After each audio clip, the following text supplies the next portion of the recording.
Hello guys, welcome to cosmic traveller. ఇప్పుడు మనం ఉండే ప్లేస్ వచ్చేసి జాపాలి హనుమాన్ టెంపుల్. సో ఇది తిరుమలలో వెంకన్న గుడికి ఎగ్జాక్ట్గా 3.5 కిలోమీటర్స్ డిస్టెన్స్లో ఉంది. సో ఇక్కడ ఒకటి కాదు రెండు కాదు, అన్నీ ప్రత్యేకాలే.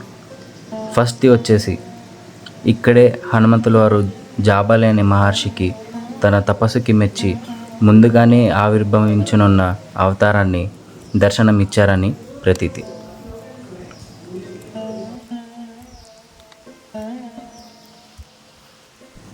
ఇక రెండవది ఏంటంటే, కొన్ని పురాణాల ప్రకారం హనుమంతుల వారు అంజనాద్రి దేవికి త్రేతాయుగంలో ఇక్కడే జన్మించారని చెప్తారు.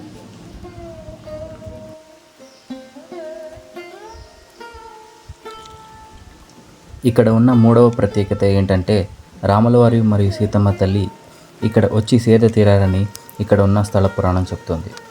అలాగే ఇక్కడ ఉన్న తీర్థంలో స్నానం చేసి కోరికలను కోరుకున్న వారికి తప్పనిసరిగా నెరవేరుతాయని ఇక్కడ జనాల గట్టి నమ్మకం.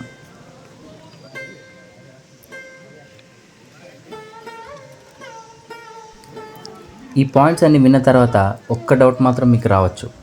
సో కిష్కింధలో కూడా హనుమంతులు పుట్టారంటారు, తిరుమలలో కూడా పుట్టారంటారు. దీంట్లో ఏది నిజం? సో ఈ డిబేట్లో కొంతమంది భక్తులు హనుమంతుల వారు మా స్టేట్లో పుట్టారని కొంతమంది చర్చిస్తూ ఉండొచ్చు. సో దానికి నేను ఇచ్చే సమాధానం ఒక్కటే. రామాయణం కానీ మహాభారతం కానీ ఒకే ప్లేస్లో జరగలేదు, ఒక్కసారే జరగలేదు. అది మల్టిపల్ ప్లేసెస్లో మల్టిపల్ టైమ్స్ జరిగింది. సో దీనికి మీరు ఏదైనా ఆధారాలు కావాలనుకుంటే శ్రీ నండూరి శ్రీనివాస్ గారి ఛానల్లో జాపాలి గురించి కొన్ని ప్రత్యేకమైన వీడియోస్ ఉన్నాయి. సో మీరు దాన్ని చూసి ఒక అవగాహనకి రావచ్చు.